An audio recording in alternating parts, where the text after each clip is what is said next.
Well, hi, my name's Don, and this series is entitled Just Love Her. Thoughts on how to not just live in, but glorify God in the middle of a bad marriage. And I have quotations on the word bad there. Hopefully that'll make sense by the time this is over. Today's just an introduction. It's not going to be too high tech.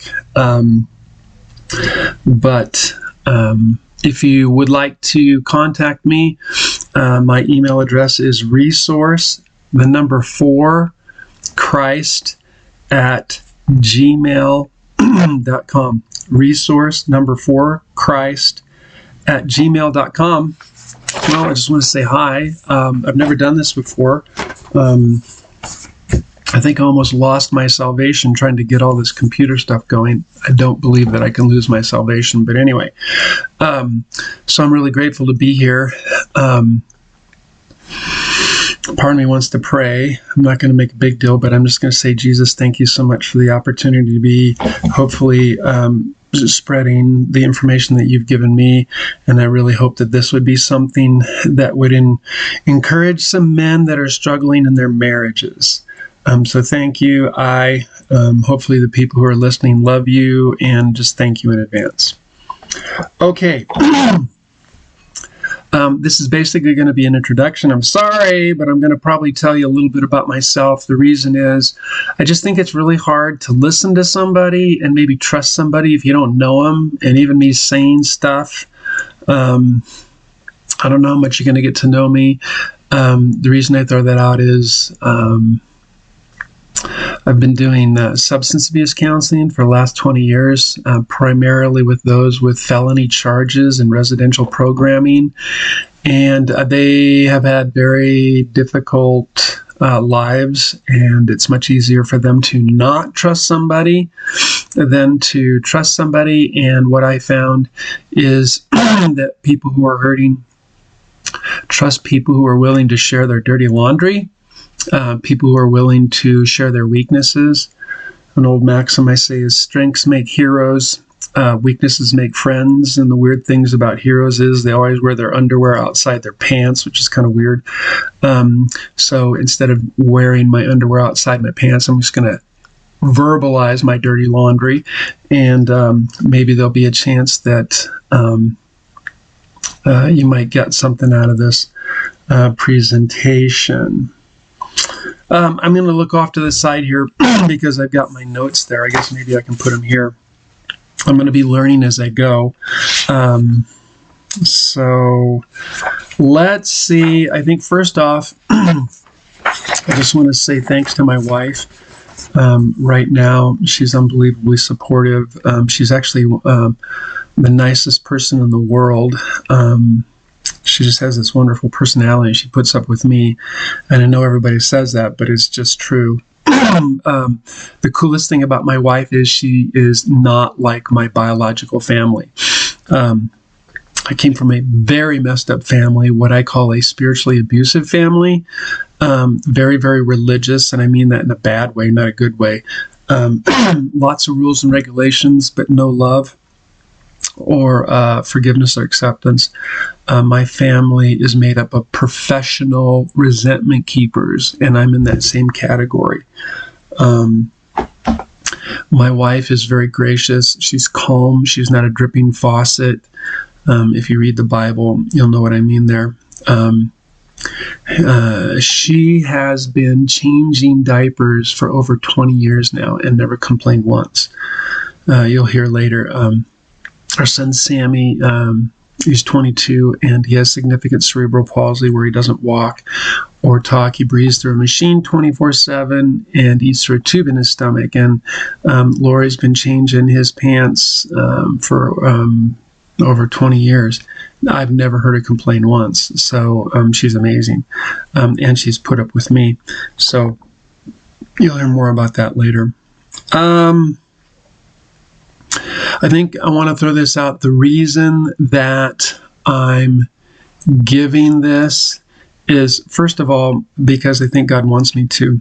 I'm not being super spiritual there or anything, but here it is, just reasoning. I believe the information that I have is from God. I just believe that.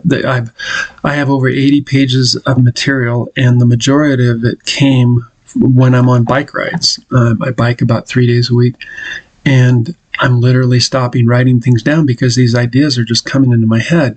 And the thing that came into my noggin is if I don't get this information out, then there is no way that God's going to be glorified. I define glorified, God being glorified, as he gets seen as cool as he is in the middle of hard times. He's already cool, but he gets glorified when we don't flip him off, when we go through the God-designed, horrible times that he creates. Now, some of you may not like that, but you're going to get more of that during this presentation. I think it applies in regards to marriage. And so I want to be obedient, and I'm just saying this. I really don't care how many people like or dislike or view it. I don't care. I mean, that'd be nice. I mean, that'd be neat. But in reality, I'm being obedient. I'm going to get this information out to the best of my ability. I don't have a lot of money right now, so if I could self-publish a book, I guess I would, but I can't do that. So this is free, so I'm doing that. So I'm doing it. I'm obeying God. Okay. Next one. Who am I speaking to? Who am I presenting this to? Basically, guys. The reason is obviously because I'm a guy. In my time of counseling, I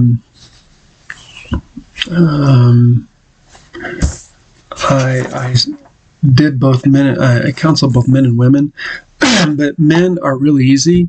Women are kind of confusing. Lots of emotions, and I don't know.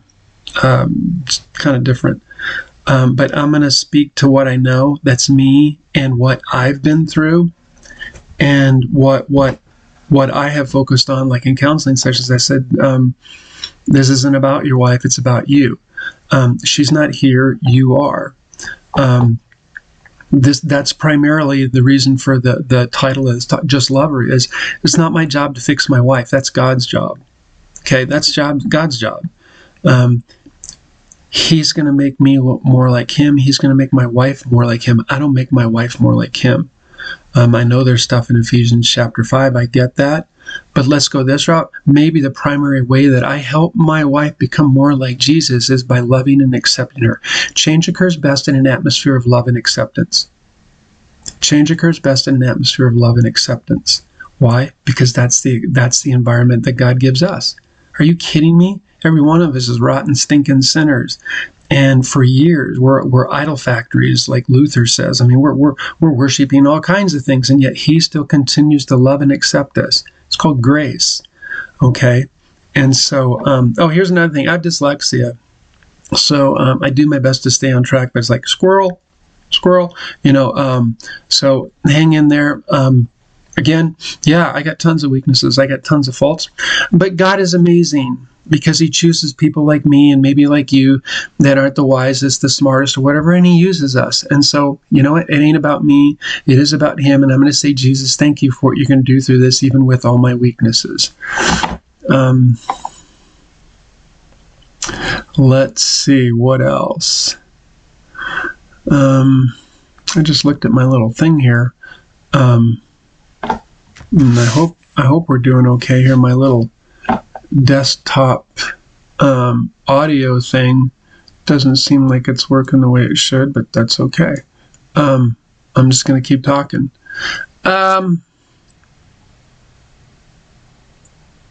Next little piece is you're not going to be able to do this on your own.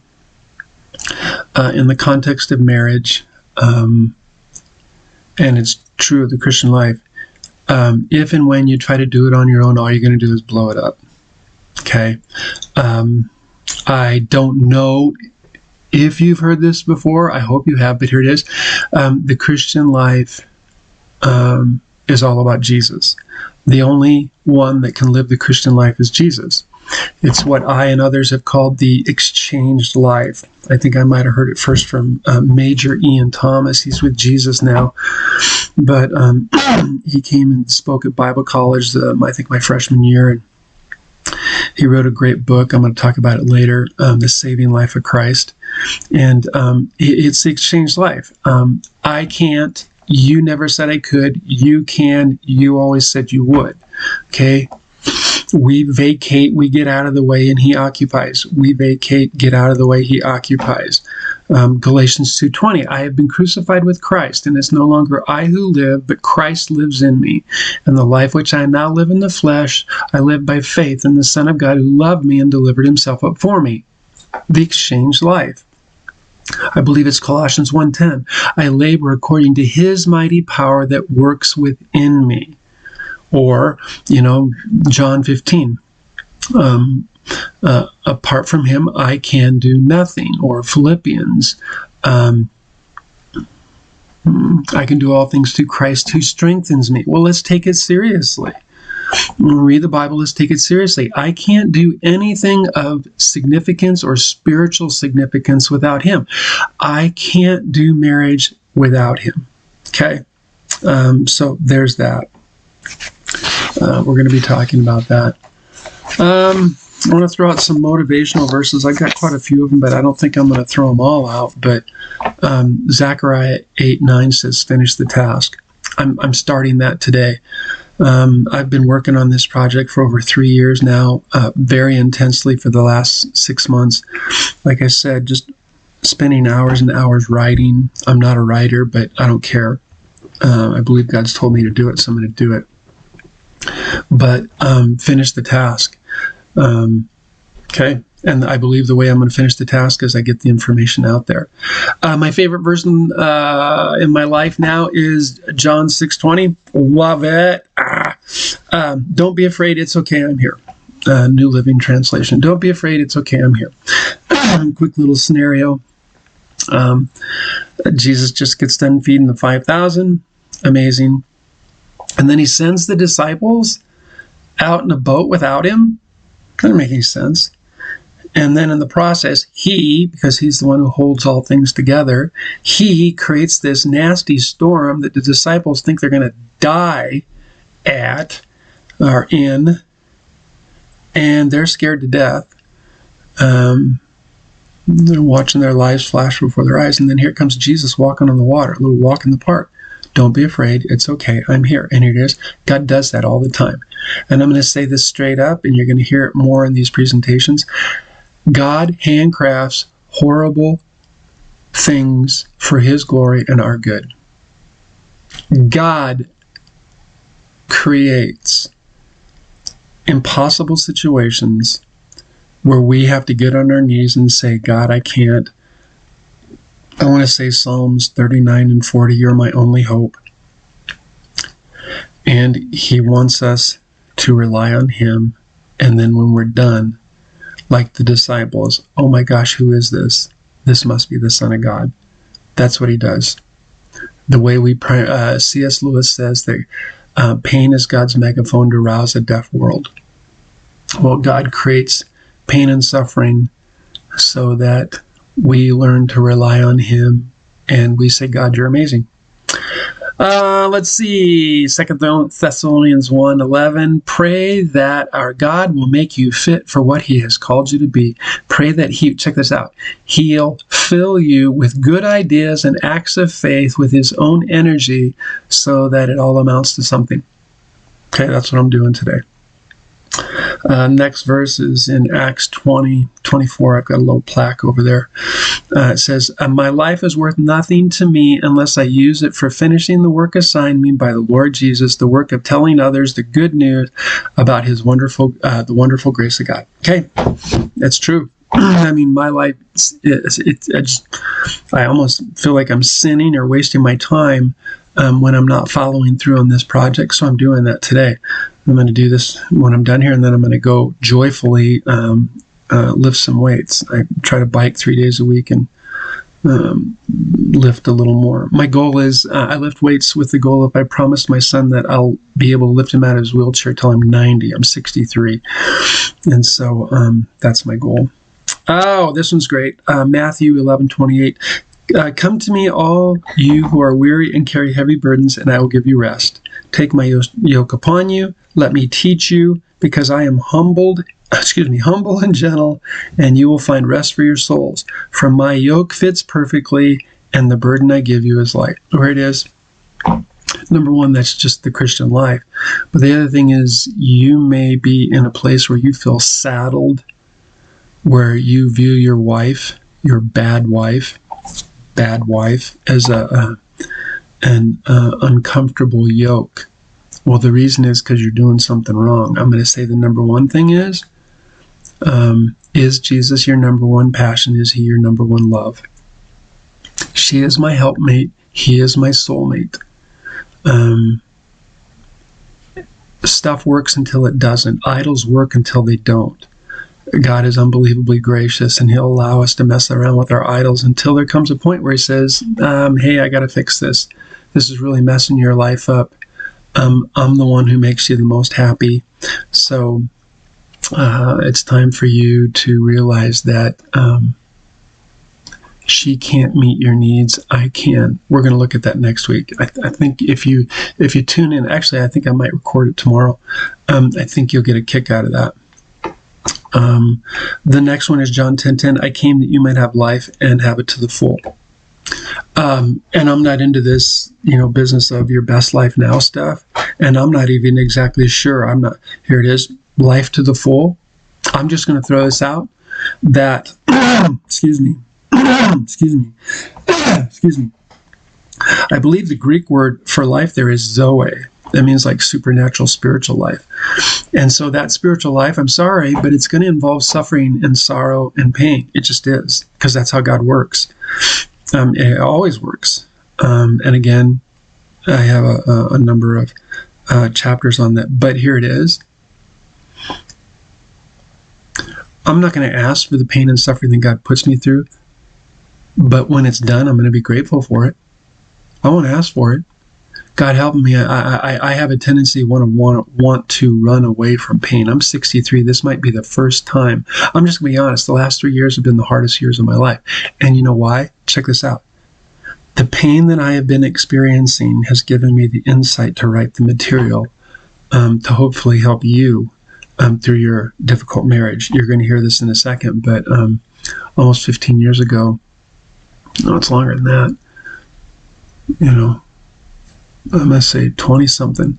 I'm just going to jump into it. I think it's the... I just touched my computer and my screen went off for a second. I'm just going to jump into a history. Like I said, I'm 63 years old. Drink of water.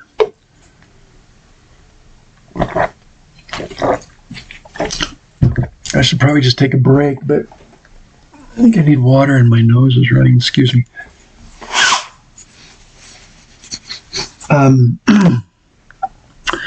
Like I said, raised in a very messed up family. And so I attempted to get my love needs met by being a goofball with the girls I dated. Well, the girl's name was Donna that I was dating in high school. I think I was a junior at the time, and I only had two priorities in life. Just trying to be honest. I wanted to be a professional motocrosser, and I wanted to have sex with as many girls as possible. I did okay at motorcycling. I didn't become a professional, but I had a lot of fun and did okay. Not so great with the other goal. Thank goodness. Thank you, God. But Donna ended up coming and saying she thought she was pregnant. Well, I thought I was dead because I went to, I was in this religious family, went to church all the time. I wasn't a Christian, but went to church all the time. I was obviously very aware of hell. But the problem, I was more afraid of my father cutting up body parts when he found out what I had done than probably hell. But I remember going into we had a garage in the back of our house. I remember going back there. My dad had this great two-tone El Camino. I want to say a 68. I don't know. Leaned up against it, tears in my eyes, and said, God, I know that I'm a sinner. And if you're for real, would you come into my life and change it around? And here it is. Nothing happened. It was in the late afternoon. But when I woke up the next morning, my life was completely different. I call it like a Claritin Clear thing, that commercial where this hand comes up and on the television and it pulls this little film off and everything gets clear. That's the way it was. It was the first time in my life I ever experienced love. And even through all the difficult things that have happened in my life, he's always been there. So I became a Christian in 1977.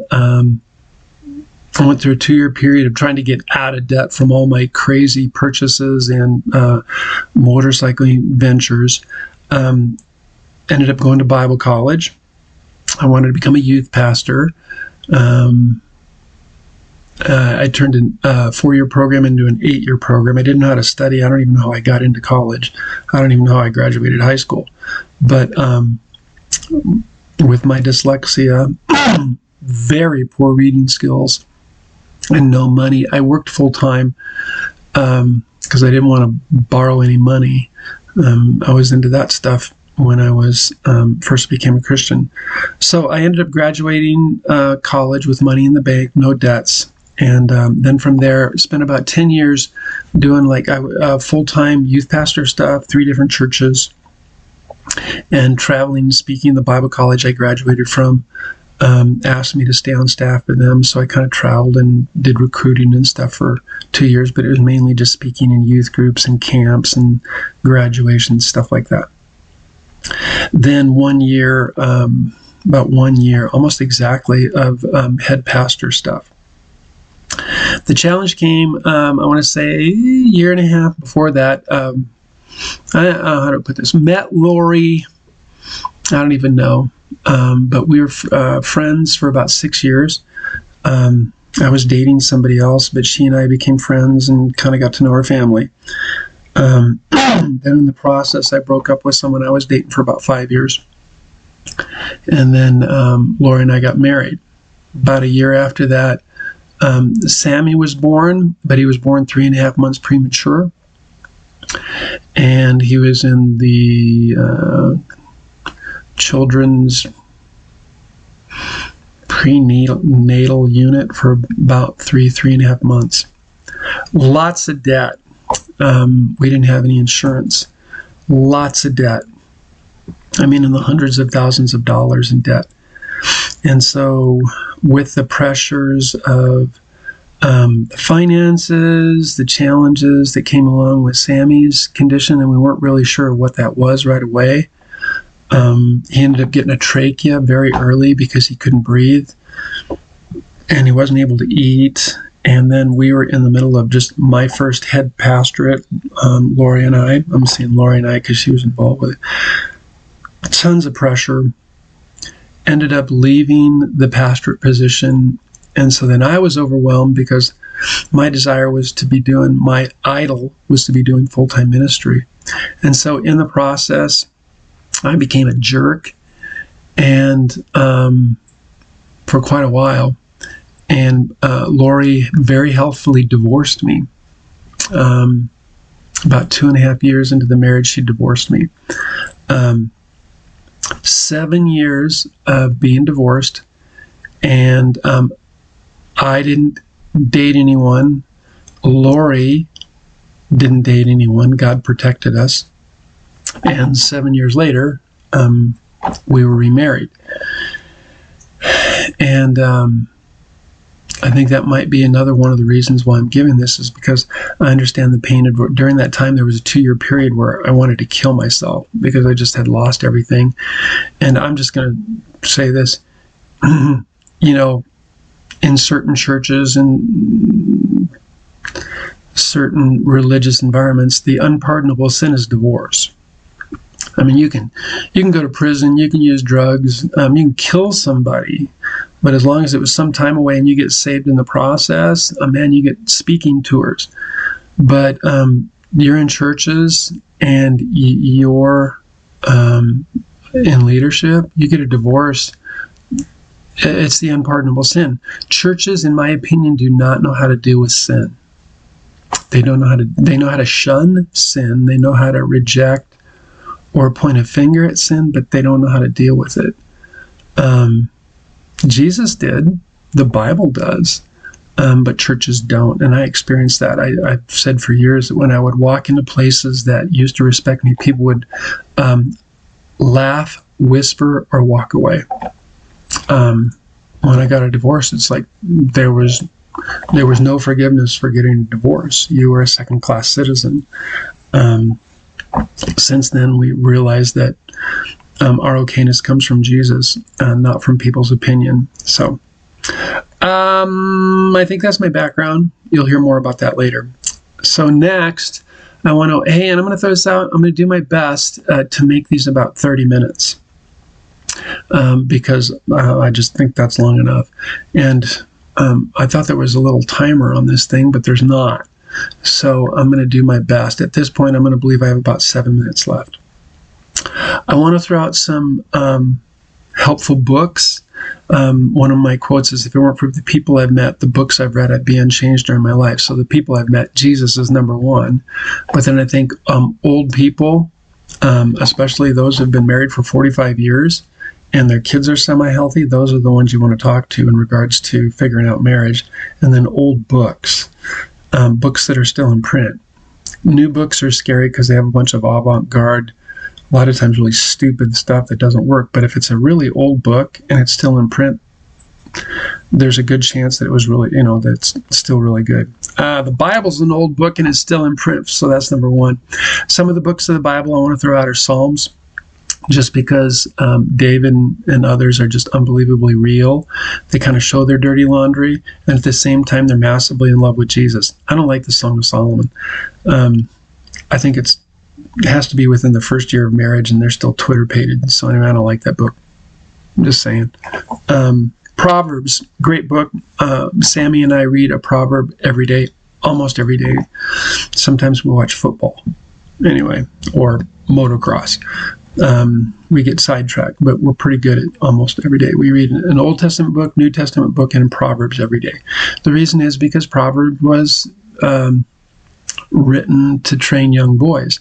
But it's not just overall life stuff. There's a lot of relational stuff in there.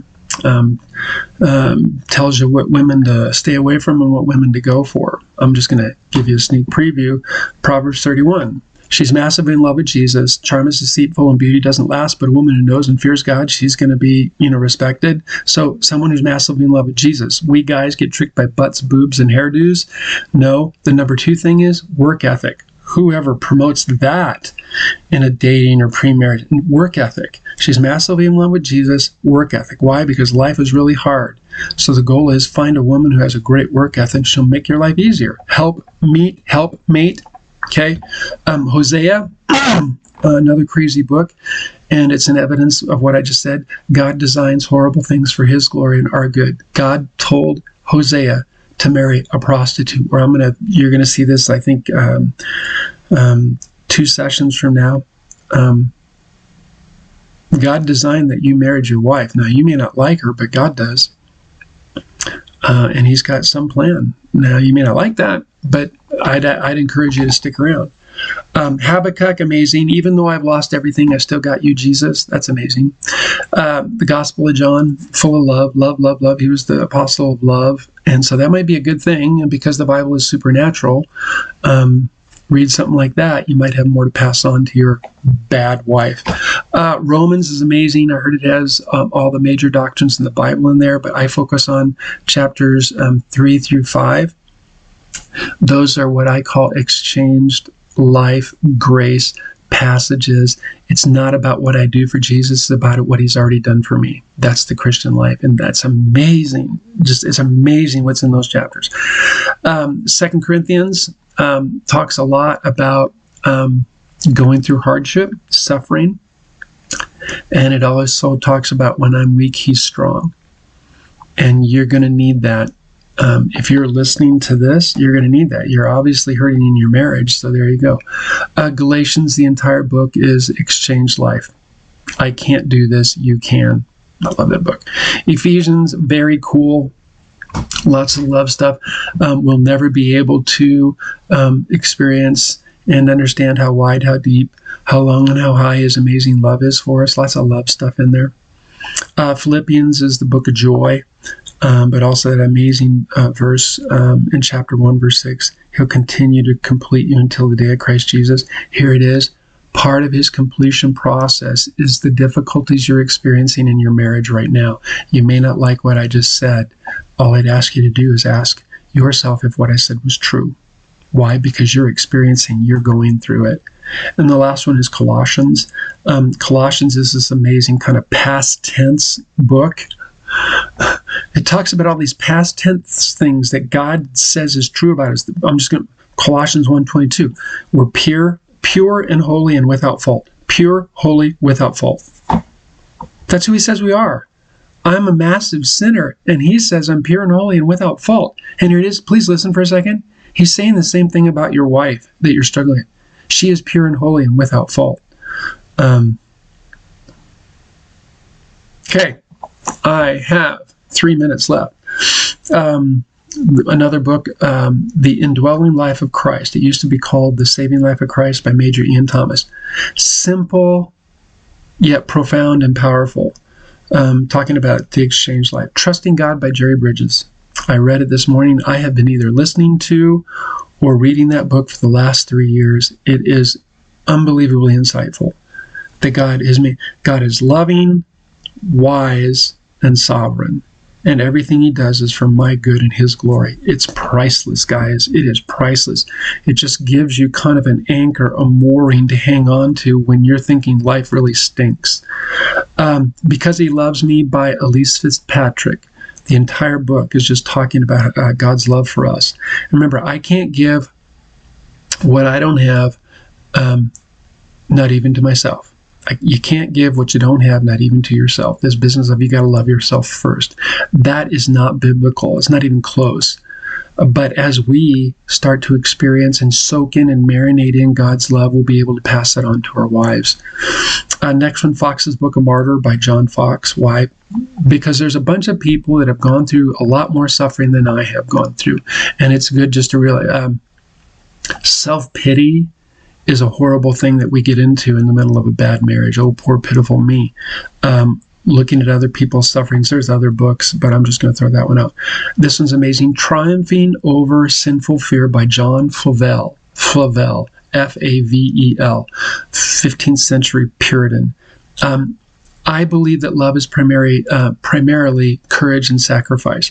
All this stupid emotion junk, Hallmark Channel stuff. No. 1 Corinthians 13 doesn't define love ever as some type of emotion. It's courage and sacrifice. That's the love that God has shown us, courage and sacrifice. One of the first things that goes in the context of love is when we lose our courage, we become fearful. When we become fearful, we become controlling. And it comes out in anger, manipulation, all kinds of things. We're going to talk about that. This book identifies fear. Fear is a major camouflager. It morphs, it camouflages into so many different scenarios. And so this book's amazing. Hinds Feet in High Places by Hannah Hurnard. Amazing book that just talks about, I hope some of you have read it, but it just talks about, again, God designing horrible situations for his good, for my good and his glory. And Little Much Afraid goes through all these. Her best friends are suffering and sorrow. And God changes her by going through these trials. That's what God does. The last two books are by Tim Keller. I think I'm out of time. Tim Keller, the first one is Counterfeit Gods. One of the major emphases of this series is going to be, we have made idols of our wives. That's why we're having problems. And God is identifying it. And the problem is, please listen for a second. The problem is we are blaming her for what God is exposing in our lives. she's just a tool that God is using, and we're killing the messenger. And finally, the meaning of marriage. I can't tell you how many books on marriage and relationships I've read since 1987, because that's kind of when I started. When I graduated college, I started thinking about relationships. The only one that I would recommend is The Meaning of Marriage. I'm not going to go into details, but it's cool. It's good. So, I don't know you, but I want the best for you. I really hope you stay tuned. I don't know how to get this onto YouTube, but that's going to be the next thing I do. So take care, and hopefully I will see you next time.